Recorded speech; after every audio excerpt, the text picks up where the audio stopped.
I have at this point, so the vision of the Milton School District is that we believe in opportunity, achievement, and community for all.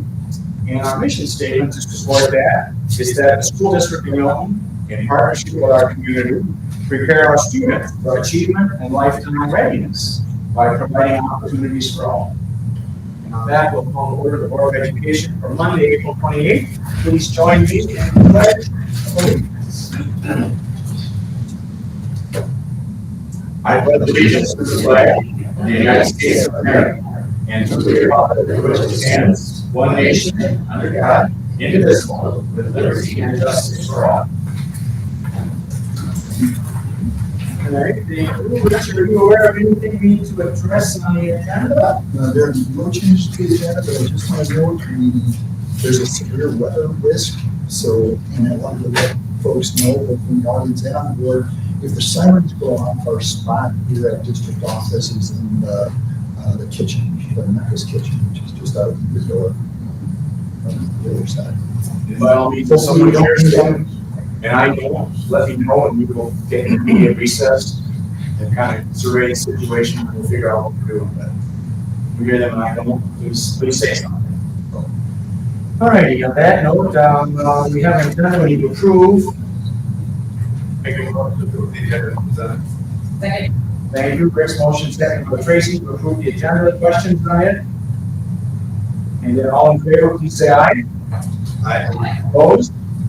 The agenda is approved. All right, first order is the election of board officers and the CISA2 delegate. And I believe you can point out, well, you got an email from Jennifer today. Mr. President, I'd like to go to table this agenda item to a future board meeting.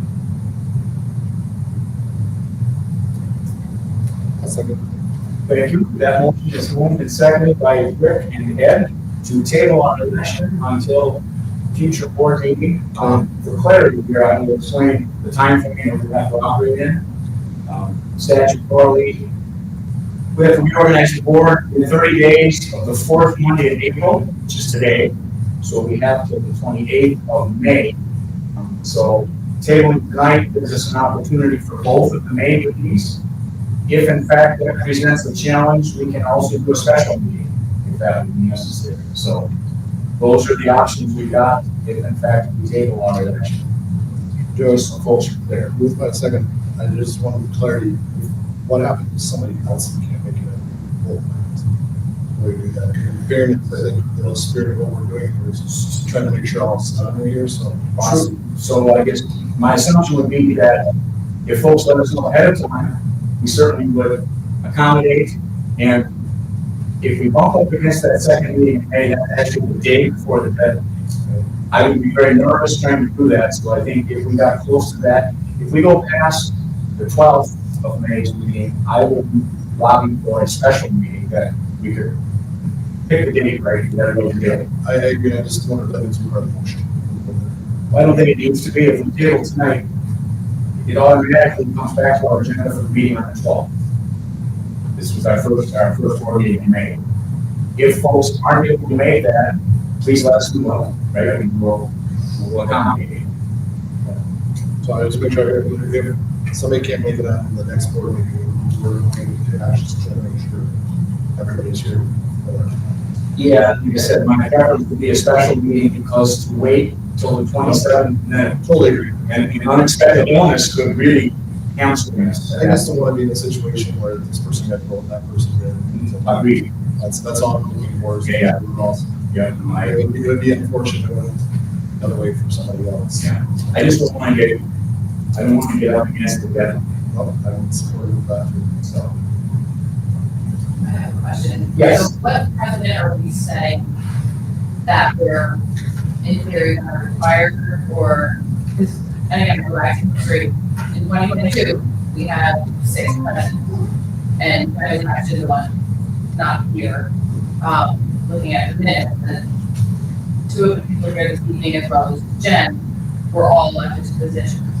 So, is it just, what is, I mean, we knew that Jen was going to be there last week, so I'm just trying to get a little bit of clarity. are we just doing it because she requested it? Is there a precedent for that prior to the meeting? So there's no precedent in my mind. If it's happened before, I presume this is on a case-by-case basis.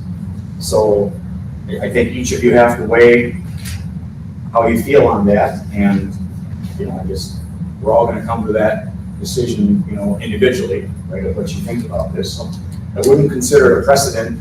I would think it's a case-by-case basis. Just to be clear also, we are following our policy 151.1 in putting this off. We have our policy and statute says we have 30 days from. Correct. But I believe that the policy also states, one of the policies, I don't have the number, but it says as long as the majority of the board is here, you could have a vote. So that's a policy too, so. I think I don't know what the number, but, so, point of reference. And if that policy would allow the board to table it, and policy would also allow the board to hold it tonight. It's either of those options are fitting within our policy. Correct. And I think going back to your question, Tracy, I don't remember, but I'm guessing that night there weren't any vested offices, probably. Is that Probably true. So I'm just assuming. I'd have to go back and look at the minutes. So we're doing this because we're not contested offices and not requests for those duties. The motion was offered by Rick and Ed. I'm aware of Jennifer's absence. I don't know if that's the entire reason. I think it's a factor here. That's a fellow board member that has reached out, and I can't think of a reason to not put it off, I guess. My concern is that what if we do, so if Jen is not here on the 12th, then she'll forget. that's speculation. No, I'm asking, so are we saying, right now, the six of us are stating that if, at the next board meeting, if a board member, if I might get sick, somebody else is not there, then this board will motion to wait again? I don't know if they would motion that. That's speculation. That would happen at that meeting. But that was my point, is I was offering that in the motion, so that there's clarity there. Because at the end of the day, I'm not saying we would do it, but it could happen. John could not be here, and we could vote to go ahead with the vote in the next meeting. And in my mind, I don't think it's fair. So then I'm choosing one board member over the other. So that's why I just wanted the clarity of the motion, so that we say, the spirit of what I think we're trying to do here is make sure all seven of us are here. Correct. I'm supportive of that. So I'm going to find a way to make sure that stays true. That's all I'm saying. I think the other spirit we're trying to put, this is, I shouldn't say the other spirit that, the rule that I would like to respect is that if somebody asks us specifically, and I don't know if Jen asked last time, like I don't know what happened. But when someone specifically asks to have a vote, I don't want to say when you can. Again, I don't like putting it off, but I also feel that we have to respect someone's request to vote. I guess I would ask my fellow board members, how would you feel if you were? So, And that's exactly all I'm trying to. Yeah, I think we're all in agreement with that. I think just we need to amend the motion that says, delay the vote, but next meeting, that 7 people are in attendance at. Within the 30-day timeline. Yes. So I think that's. I don't think that's necessary. I mean, Nor do I. Why would that be necessary if you're We're tying the next meeting to this meeting. The action on the table, if we don't amend it, is to just table the election till our next meeting. If the next meeting presents us with a similar challenge, we have to figure out how to deal with it that night. I'm going to agree with John on because what if one of the people who is contesting a position is absent? Then we have a special meeting when all 7 of us can be here. Well, that's not a Like that guarantee, in the though. motion. You can offer an amendment and we can vote on that. It's very procedural. So I'll offer an amendment, but I'm not exactly sure how to articulate it. It's Okay. getting kind of wordy, So I am all in favor of Rick's motion, which I don't really remember what he said. But I would just like to ensure that we will have 7 board members present if possible. Then next time we go. So however, we're gonna say that at the next meeting, we don't have 7, we'll either kick it to the next meeting or have a special meeting. I think that's what it comes down to. I think it's cleanest, if you want to offer an amendment, it's probably cleanest if you say that we will table the election of officers until the next meeting for all 7 board members. I think it's gotta be within. Well, we know that deadline, so we'll make that work, whether it's a regular meeting or a special. Okay. I don't think we need a deadline in the motion because we're bound to that. Right, So then I'll make that amendment. okay. That means a second to be addressed. I'll second. Okay. Ed's amendment is to add the language about all 7 board members at the next meeting to that original motion that's seconded by John. So when we vote this, we're only voting to amend the motion, just so folks are clear. So what you're voting on, if you say yes, is to add the language about all 7. And if that's successful, we will be back up and do the whole thing, the whole motion. Okay. Are there any other questions? I'll try a voice vote here. All in favor of the amendment, please say aye. Opposed? Nay. I call that passed. So the motion is amended, and that is back on the floor. It can be further discussed, or if you don't have any more questions, we can vote it, and I'll reiterate it for folks, just so they're clear. So the original motion is amended to, and Chelsea might have to give me help with the language, but Sorry, Chelsea. So Chelsea, read it back. Well, I was gonna, after we're all said and done here, watch it again tomorrow. okay. Okay. So I have, Ed is amending the motion for a later meeting when all 7 board members are present. So we're- John seconded. Yes, the original motion is to table the election of officers to the next meeting where all 7 board members are present. Okay. Does that Yeah. capture what the amendment wanted? Okay, so that's the motion that's on the floor. Any other questions about it? All right, we will vote on the amendment, the amended motion in its full form. All in favor of approval, please say aye. Aye. Opposed? That is passed. Thank you. I apologize for the clumsiness, but it's just how Robert's rules makes us operate. So thank you. Minutes from our previous board meeting are the next order. I move to approve the minutes for the regular meeting held on April 14th, 2025. Okay. Thank you. Rick's motion is seconded by Tracy for the previous meeting minute approval. Does anyone have questions on those? And then all in favor of approval, please say aye. Aye. Opposed?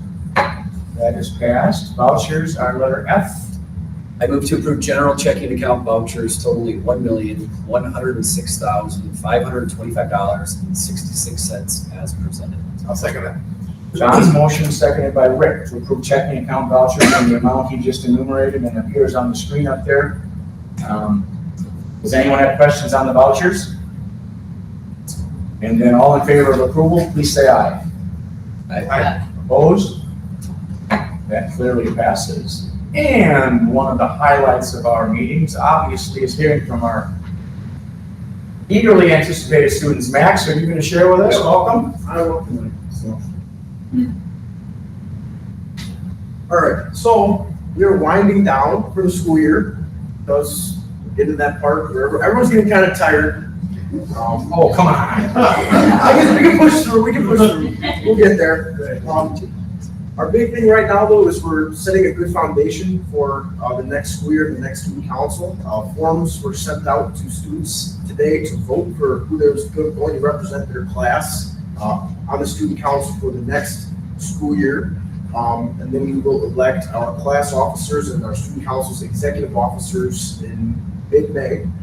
So that's really what we're doing right now, is focusing on preparing for a new student council with new members and some 8th grade student council members that are coming over this year. So it'll be an exciting period of change, I think, for student council, just to see how that transition shakes out. Max, do you have any events planned? As of right now, Teacher appreciation. She's Yep, yep. There you go. Set that up. We teed it up for you, come on. Yep. Yeah, so we are having a teacher appreciation lunch, and student council members will work that, so that we'll be setting up, taking down, the lunch items. I think we're catering Subway. I think that's what we're doing. I think. Don't get your hopes up. So anyways, yeah, so that's really our last big thing is teacher appreciation, joint appreciation for our teachers. Are we close enough to the end that the seniors have their countdown going? I'm sure they all do inside, but. Yeah. It used to be a thing in the hallway there, the pages that get ripped off down, you know, the countdown down to 0, et cetera, so. All right, thank you for that. We had no one sign up for public comment as I picked up the sheet and turned it into Chelsea, so we'll skip that. And that brings us down to the superintendent update, but the first piece of that is Red Hawk recognition, and as we started last month, we're gonna continue highlighting and honoring some of our outstanding staff members nominated by their peers, so that's especially exciting. We were gonna do 4 tonight, 1 couldn't make it, so we're gonna do 3. And I reached out to the board, and I apologize, I was away from my laptop all day. Did anyone else respond and want to participate tonight? Annette is going to help, and I guess Annette can do all 3. If you guys are okay with that, or if somebody wants to help her, that's fine. She has the honorees and their little mini bios and whatnot, so Annette, take it away. Could I have Donna, Stacy, and Mike come up, please?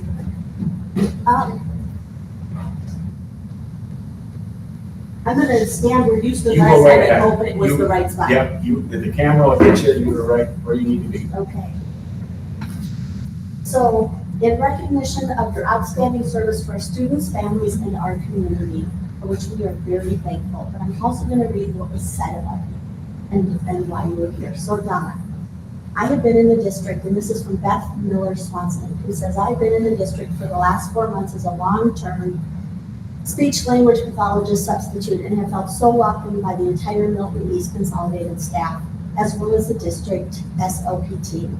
Donna has been my go-to mentor for the last 4 months. As someone coming back to the schools after 26 years in academia, the transition would have been nowhere as smooth without her patience and guidance.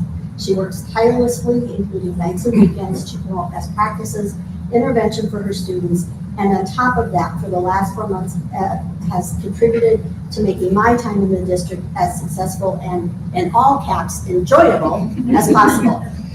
I may have been in the district for a few short months, but now I have a lifelong friend and a colleague in Donna. She is a blessing to all.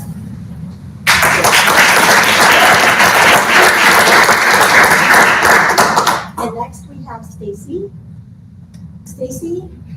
Stacy Scamp devotes an incredible amount of time and energy at providing meaningful and educational experiences for her students. Her ability to develop connections between agricultural education and applications to the student's future provides me with confidence when Stacy's being recognized for her great work.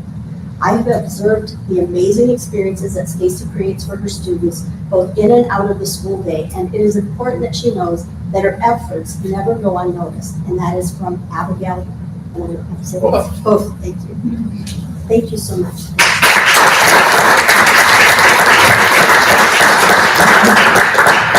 Next, we have Hannah Brenner, who is nominated by Mandy Tukendorf. And Mandy says, I have been teaching in Milton for almost 20 years, and in my career thus far, it has been rare to find a special education teacher with the poise and expertise so early in her career as Hannah. One would think that she has been teaching for many more years, given the way she approaches challenges with grace, her open-minded problem solving, and the way she blends professionalism with humor, kindness, and genuine care for everyone around her. I hope Hannah is making a home here in Milton that will keep her in our district for many wonderful years to come. She is an absolute gem. Keep going strong.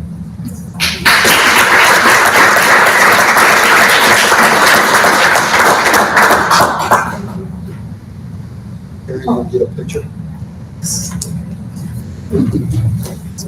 Yeah, sure. Thank you.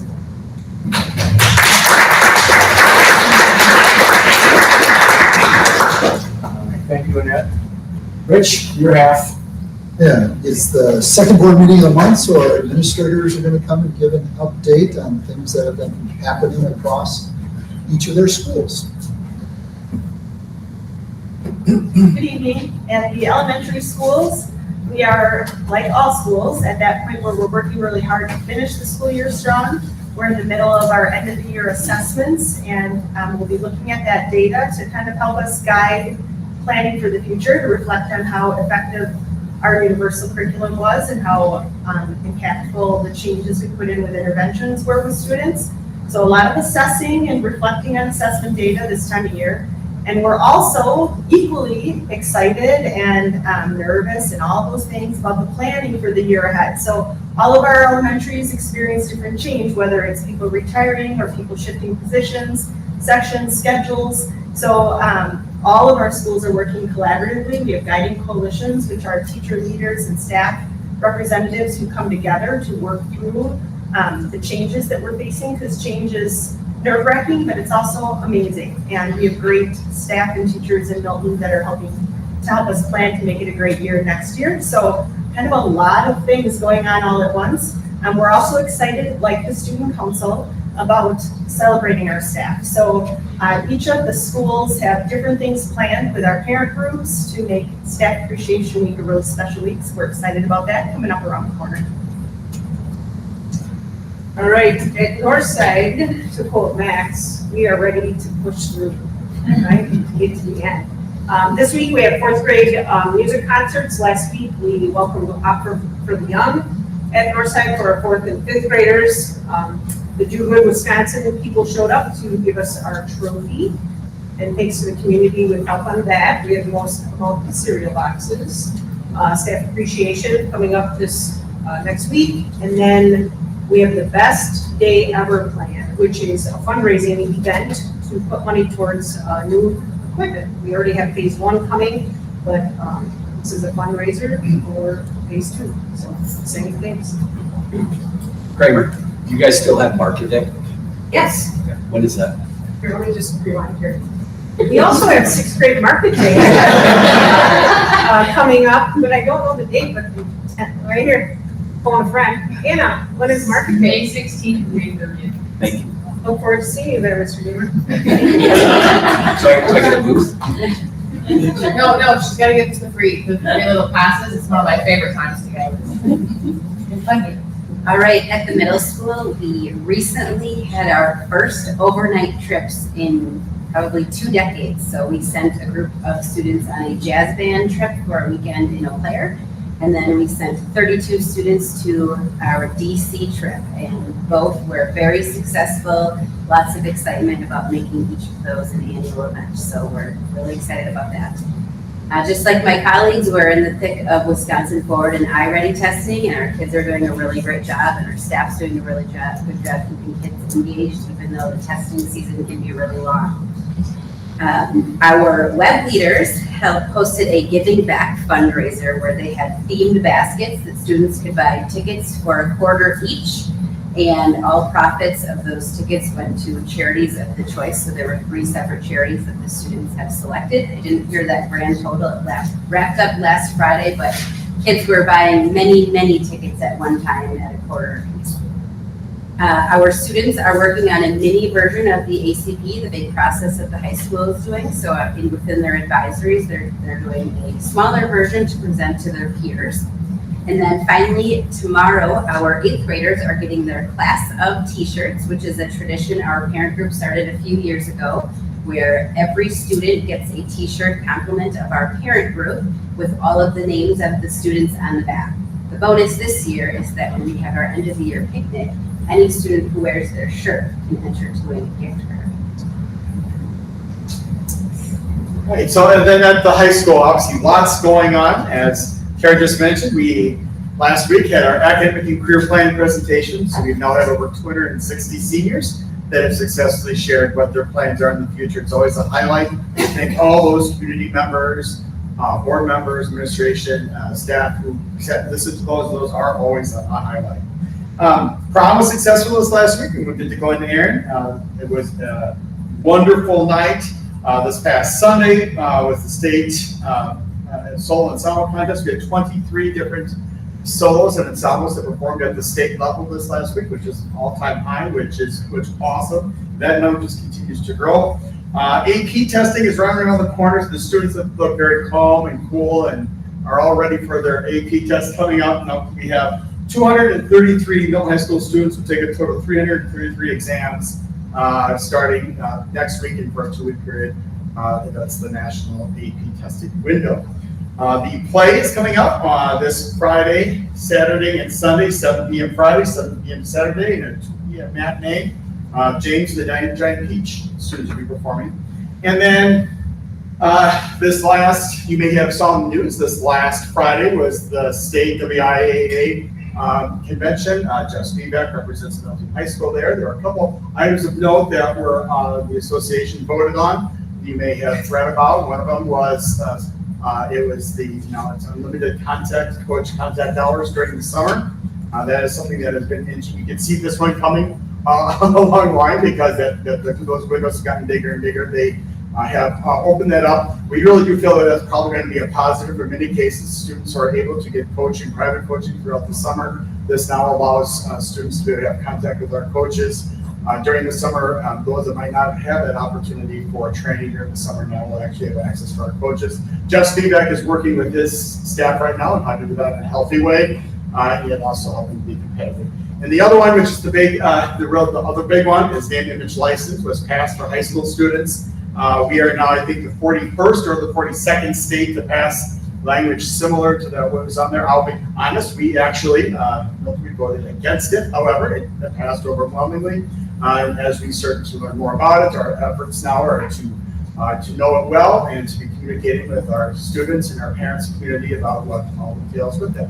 I will mention that there's some very, very good documents that are just put onto the WIA website about that. And certainly, if you have specific questions, just feedback is good. I have a question on the unlimited contact. Yes. When it comes to our athletes. Yes, summer contact. Summer contact. So I think there are rules and regulations that WIA has currently that before you have, and I look at football because it's a contact sport, and maybe hockey as well, because again, you're talking contact.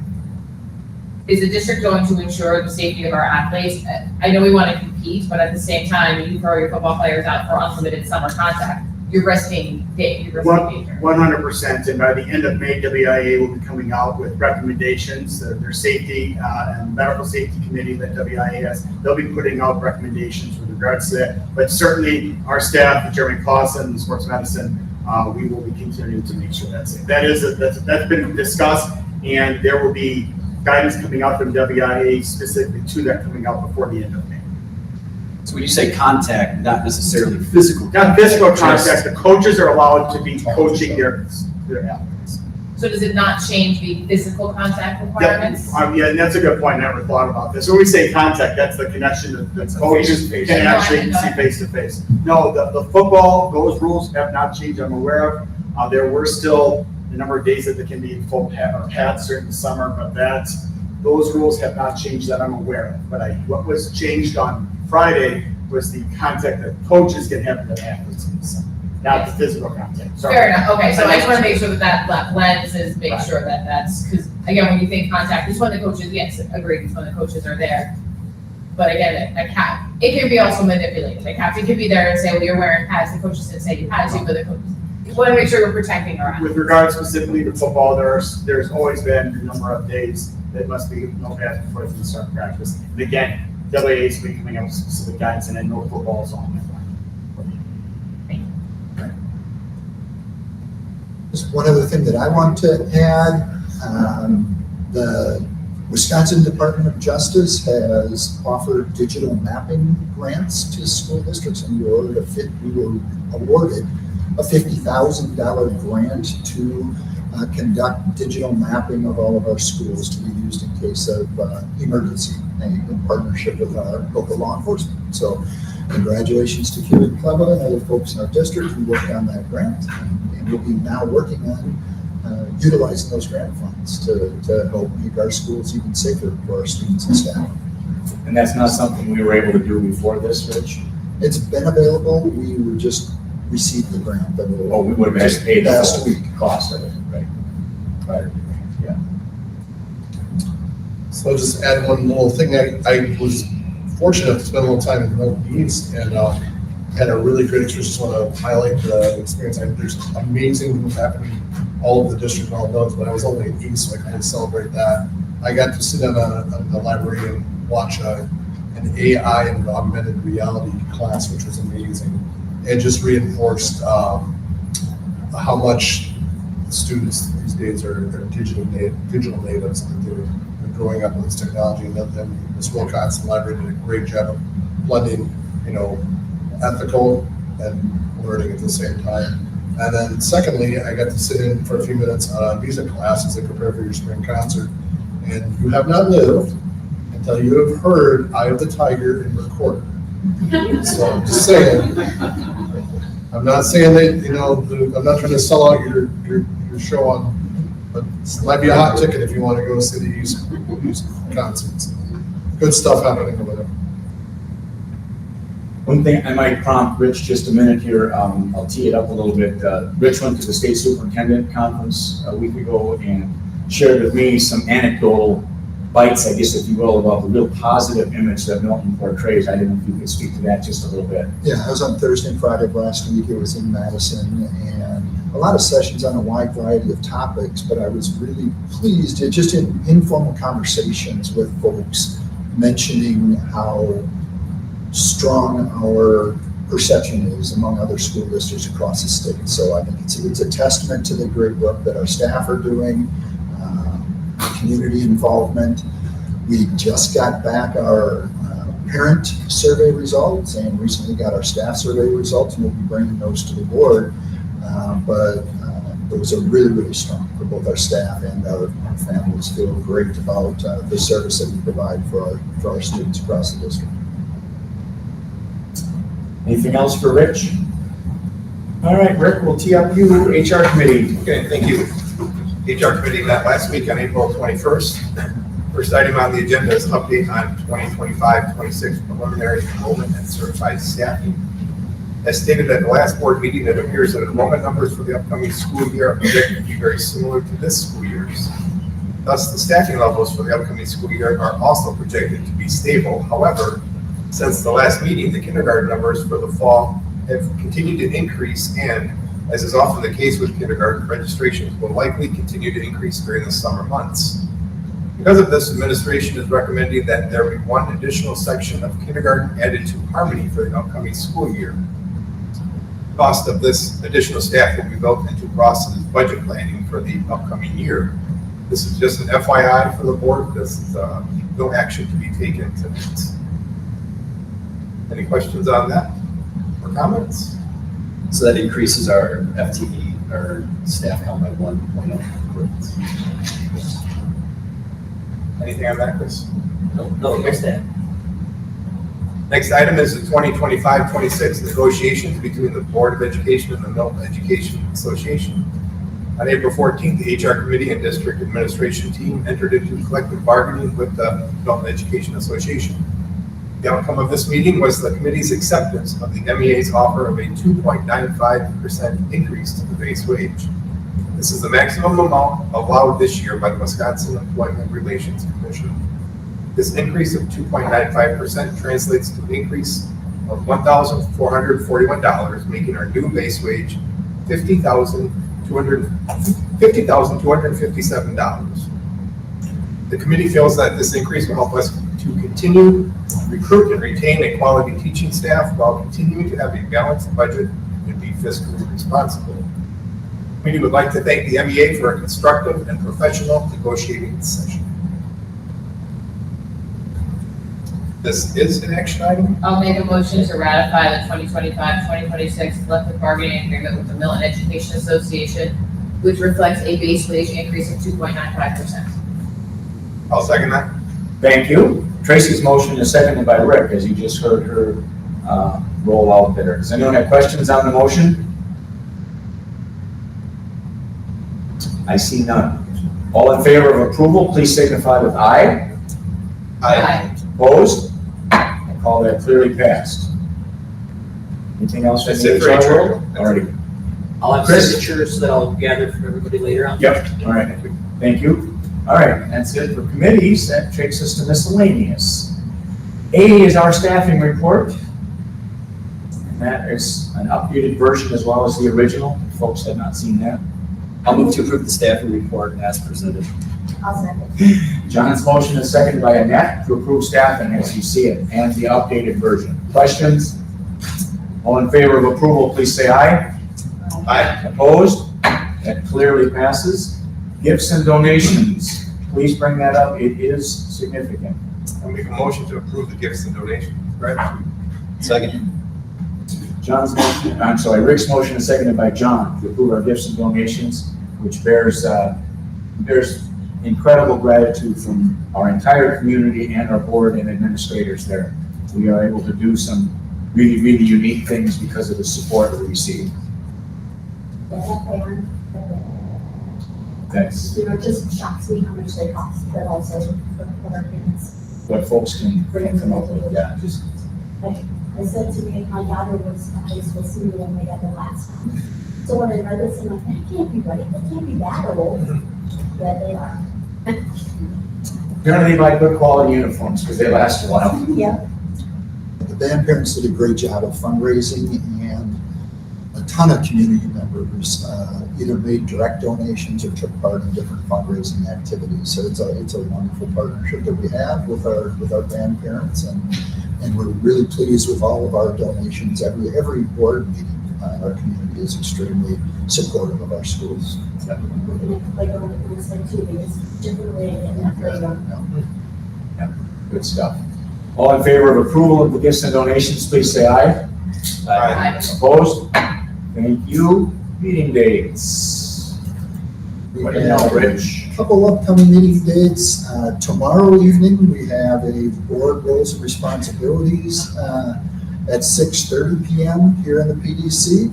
And that is scheduled for 1 hour, and then an expulsion hearing to follow that, starting at 7:30 here in the PDC. We talked to HR committee about possible HR committee meetings. We weren't able to find a day over the next couple of weeks where all three committee members are available, Rick and Tracy and Jen. So we've landed on Monday, May 5th at 7 p.m. Is that correct, Rick and Tracy? Monday, May 5th at 7 p.m. for HR committee meeting. And the next regularly scheduled board meeting is Monday, May 12th at 6:30. All right, questions from anyone? All right, that completes our regular agenda. We do have an executive session on the to-do list here. I would entertain a motion to go into executive session pursuant to Wisconsin Statute 19.85, Sub 1 and Sub C, which is considering employment, promotion, compensation, or performance evaluation data of any public employee over which the governmental body has jurisdiction or exercises responsibility. Tonight's topic is staff compensation and benefits. So moved. Second. Thank you. That is Rick, seconded by Tracy. We'll go to the right for vote. Annette? Tracy? Yes. Joe is yes. Rick? Yes. John? Yes. And Ed? Yes. We are in executive session, and we potentially can return for action based on our discussion.